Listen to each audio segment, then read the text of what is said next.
Pirates pitcher Keone Kela has been on the injured list for about a month with tightness in his forearm. He's currently rehabbing in LA, and while he would prefer to be healthy, it is going to allow him to attend an in-person event that he's hosting called Just Us and Peace, and in conjunction with the Social Justice League. It's a community giving event in South Central Los Angeles this Sunday near the USC campus from 10 in the morning to 4 p.m. in the afternoon. The event is going to provide COVID testing, census forms, voter registration, education and registration, haircuts, donations of food, school supplies, and much more. Keone Kela, the Pittsburgh Pirates, joins us now here on MLB Central. Keone, just give us an idea of how this event came together. How did it all come to be, and what are your hopes for this Sunday?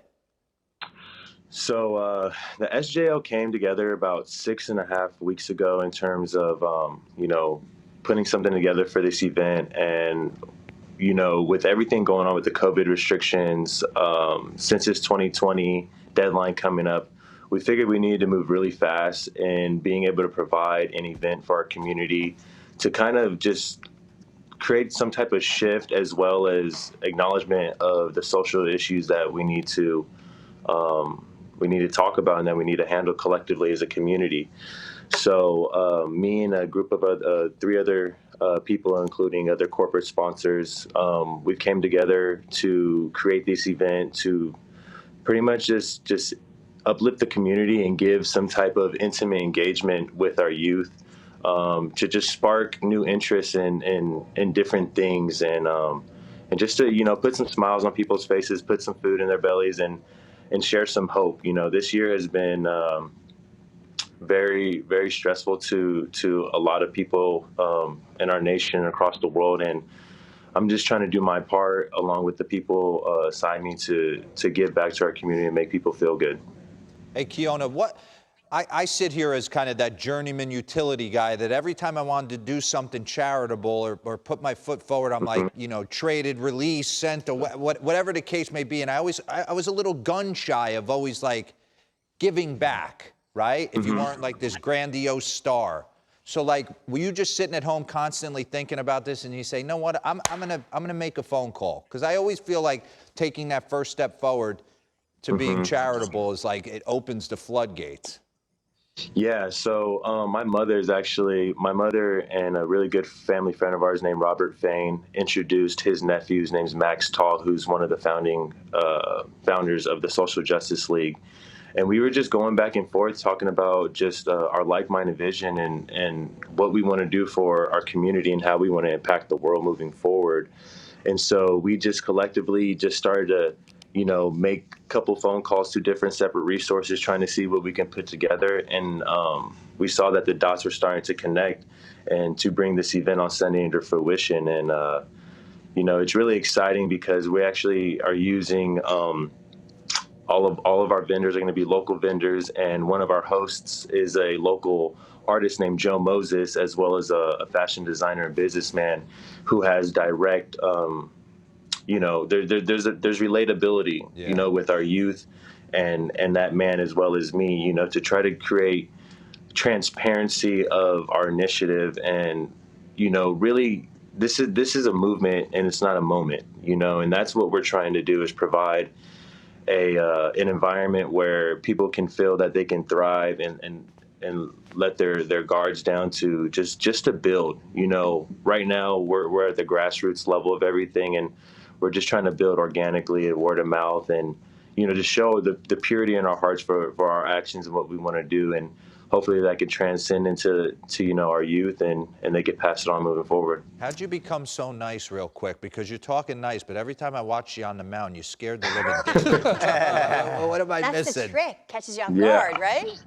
Yeah, I mean, in between those lines, I definitely turn it on. I'm a different person when I get into that game. It's something that I do with a lot of passion, and I try to be the best that I can, when I go out there on the mound, and then when I step off the field, I try to live,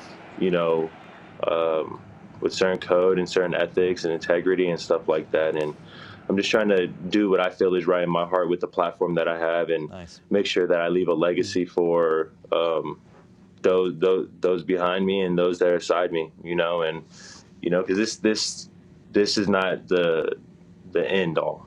This is just the beginning of what we're trying to do. We want to uplift every community in our nation to try to bring just awareness of self, of things going on in our local communities, and really trying to teach people how to be the spark on their own local corner, and give back to their community to help uplift everybody collectively. That's wonderful and well said. I know it's frustrating for you to not be out there with your guys. I'm wondering, as you watch from afar this unprecedented year, strange year, what are you thinking? What have you thought? I mean, I'm really hoping that everybody just continues to just stick with the protocol, COVID protocol, and that we can get through this 2020 playoffs, healthy, and may the best team win. I'm excited for everybody that's in there. I have a lot of friends on other teams that are, being able to experience this playoff atmosphere, regardless if it's fans or not. It's a blessing, and it's an amazing opportunity for us to showcase our talents to those around the world, and put our hearts on the line, So it's going to be really cool. Hey, Keone, it's Ron Darling. How are you? I grew up in a Hawaiian home myself, and my mom was always getting us, traipsing us to one charity or another. It sounds like you had the same experience. Yes, yeah. I definitely have had that experience, and I definitely just want to create some type of a family environment for our youth, especially for me growing up. I just know how much it would have meant to me to have people who reached a certain level of expectation, or the highest premium in whatever craft it is that they do, and try to just rub off onto people around us, surrounding people around us, and just be magnetic and create that magnetism to allow people to find their true interest or their passion, and go capture it. Keone, I'm a sneakerhead. Are you really a shoe designer? Because if you are, our address is one. Yeah, I'm a 10.5. Okay.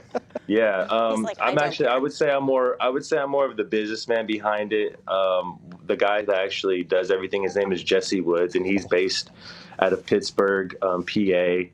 And we just met online on Instagram. I went to one of these little boutique shops, and he saw me and that I was there, and he DM'd me. I looked at some of his work, and we just collaborated in trying to figure out how we can put something together and show the world what I guess our sense of style, our sense of fashion, and it's been taken off pretty well, and I'll be glad to get you guys some. I love that. I love that, because I mean, I'd look so nice in those. I really would. Hey, yeah. Keone, tell people, for people that are in the area of Los Angeles, how can they get involved if they want to know some more information about Sunday's event? Okay, yeah, you can, if you want to go onto the website, www.socialjusticeleagueinc.com, and you can just click there. You can get the link in the bio, and it'll come up with everything that you need in terms of the location, and the time, and any added efforts that anybody wants to contribute. They're more than welcome. We've reached all of our goals and all of our objectives. So, I just wanted to send a special shout out to all of our donors, all of our sponsors, as well as the SJL group and anyone else included that's helped bring this to life. It's great for our community, and it's a great cause. Well, it sounds like a worthwhile event. Good luck with it. Thanks for joining us. Get healthy, and we can't wait to see you back on the field. Thank you, guys. Have a good one.